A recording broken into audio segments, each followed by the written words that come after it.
Let's be real, my brand new iColor 560 is not cheap. It's actually pretty expensive. But today I'm going to show you that this printer, although it looks like just an ordinary printer, is worth every single penny. Now, before I show you a bunch of projects that I've made only by using this printer, I want you to know that it's like a DTF printer. It's a sublimation printer. It can print metallic. It can also do fluorescent. It also prints on clear and also prints white. The list goes on and on and on. And the projects that I'm going to show you today definitely isn't all the projects that you could do with this printer. By the end of this, I know that I'm going to convince you that this iColor 560 is definitely worth the price. Let's go. The first feature that I want to talk about, which actually is my most favorite feature, is the fact that the Uninet iColor 560 can print DTF-like prints. The steps for making a DTF print and also the same type of print over on the Uninet iColor 560 is essentially the same.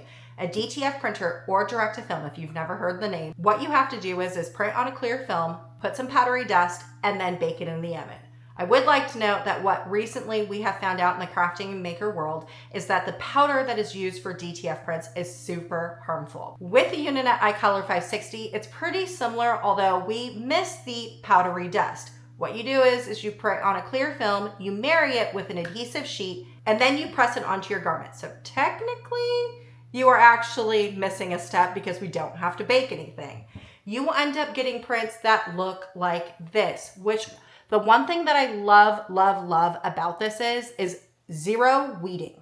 Absolutely zero weeding. If you are somebody like me that loves making shirts but doesn't like to weed HTB or vinyl, this printer is already for you because you don't have to weed a single thing. You can do dark garments like this, and you can also do 100% cotton items like this. Now, I get a lot of questions. What does it look like after you've washed your shirt a bunch? So I've pulled out something that I made a couple months ago. This right here, I wear it like once, twice a week to bed because it's obviously not July. And this is what the end results of your print will look like after it's been worn a bunch. Now, the washing instructions for these DTF prints says to wash your garments inside out and on cold. And I can tell you right now, I don't do any of that, which probably is why I have a little bit more cracking than what you should probably see. But this just goes to show you that even though I'm not following the care instructions, this garment still stands up the test of time. And I know I already mentioned it, but I just want to say it again because this right here is zero weeding. I did not have to put this into any of my craft cutting machines, cut it out, and then weed and then press. All I did is print this, married it with the adhesive sheet, and then pressed it onto my garment, creating something like this. Absolutely gorgeous, 100% cotton, and you can totally see the image because it prints white. The next feature that I love about this printer is that you can actually switch out the cartridges super easy, converting this printer into a sublimation printer. Now, generally when we convert a printer over into a sublimation printer, the printer is therefore forever a sublimation printer, but that is not the case with this printer. This printer, you can interchange it. So if one day you want to do sublimation prints and the next day you want to do DTF-like prints, all you have to do is take out the toner cartridges, put in the right toner cartridges, and then you're ready to go. You could even do this like all in the same day if you wanted to. So this right here is a sublimation bag that I had made using the sublimation printer. Didn't this turn out so well? You don't just have to use it on fabrics. You also can use my sublimation glitter cardstock that's found in my cardstock warehouse to make your own really cool personalized glitter sheets or even colors. I offer like 35 different glitter cardstock colors in my cardstock warehouse, but clearly there's a lot more shades. And so if you needed to, you could make your own custom colors or even patterns. Look at that. Absolutely so gorgeous. You could do this all with the iColor 560. The next super cool feature is that if you wanted to, you could print on metallic. Now, I have been a crafter that has been yearning for the ability to print metallic type prints. Oftentimes what you think about when we talk about metallic type prints is hot foiling.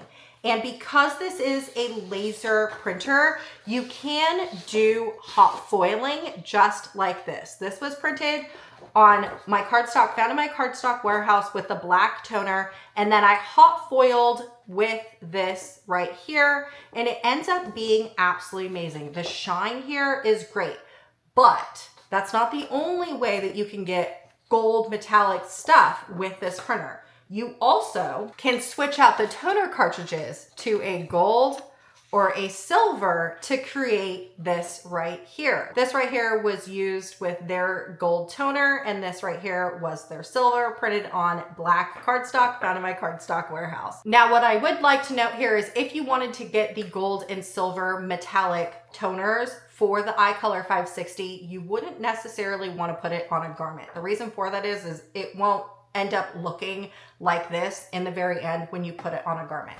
So the toners are essentially for cardstock or even label sticker papers if that's where you wanted to go. Now, if you're like, oh man, bummer, I wanted to put metallic gold on my t-shirt, you totally can. Using just the black toner, normal toner that comes with the iColor 560, you can get this really cool metallic sheet. You put it together just like your DTF print, and then you can get stuff like this. Now, I did it on black cardstock because I didn't want to waste another garment for something like this, but you could essentially do the same steps as a DTF print and then put this onto your garment, and this right here would shine just as if you were wearing it.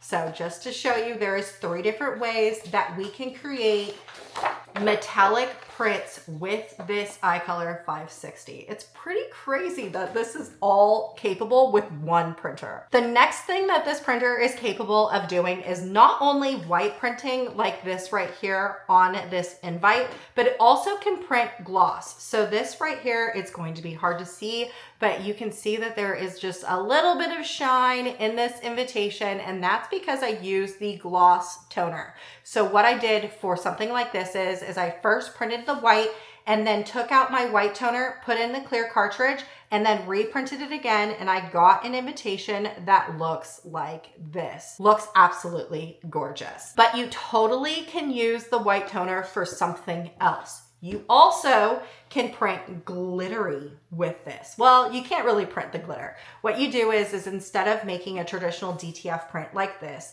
you would print the clear as if you were printing the white. Then what you would do is you would marry it with this gold adhesive, and then you get a final result that looks like this. The end result of this is so stinking cute. There's so much glitter in all of this. Ugh.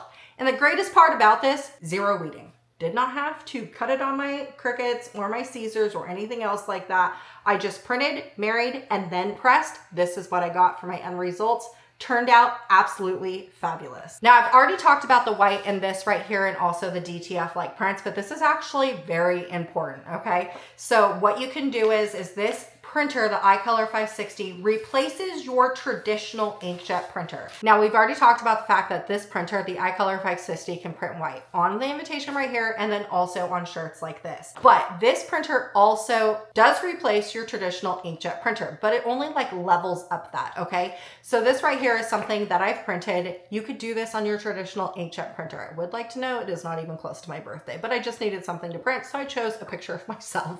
Okay, so this right here is something that you would print on your traditional inkjet printer, right? Now, if you were going to sell this as a sticker or give it or something like that, traditionally, if you were to print this on an inkjet printer, what you would have to do is put some sort of laminate or something over the top of it to make it a waterproof sticker. Now, let me move all of this over to the side just so I can show you.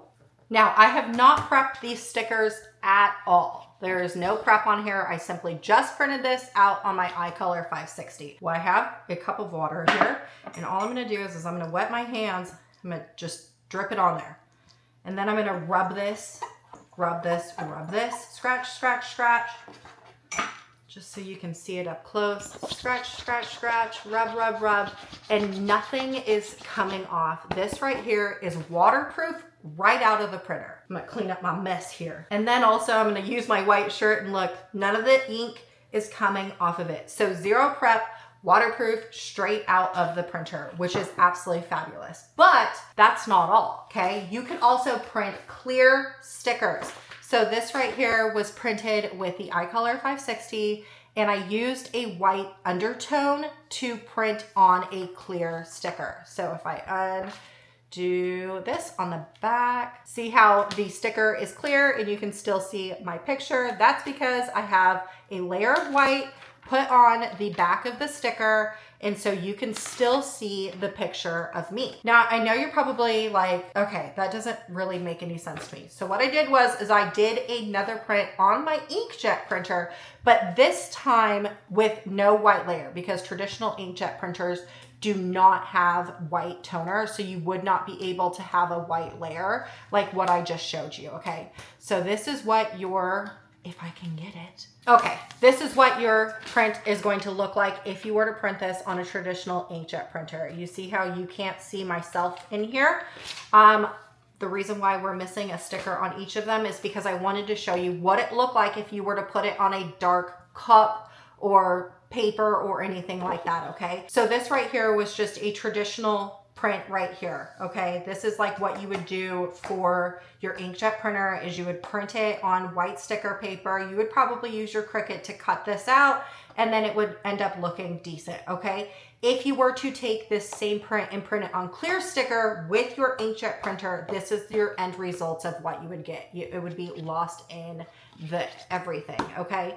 Instead, with the iColor 560, because I have the ability to print white, this is what my end results will look like, okay? So then essentially what you could do is cut this nice and tight, just like what I've done here, place it onto your cup if that's what you wanted to. I know a lot of people are personalizing plastic cups and styrofoam cups for weddings and birthdays. This right here would make and eliminate a whole step of like actually having to use your Cricut or anything like that to get you some really cool stickers. Now, the last and final feature that I want to talk about, but I can tell you that the list keeps going on and on and on. I could probably talk to you for the next hour of why this printer is so stinking cool. But the feature that I want to talk about is in this print that's right here on my shirt.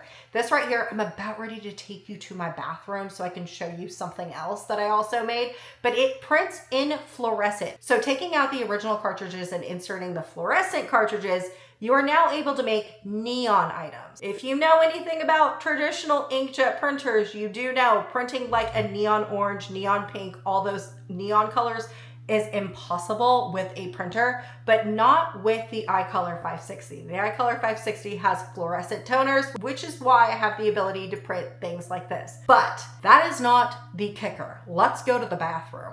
I had to grab my black light because this is an important tool for this. And now we're going into the bathroom that is off of my craft room. Okay, so you're in the bathroom with me.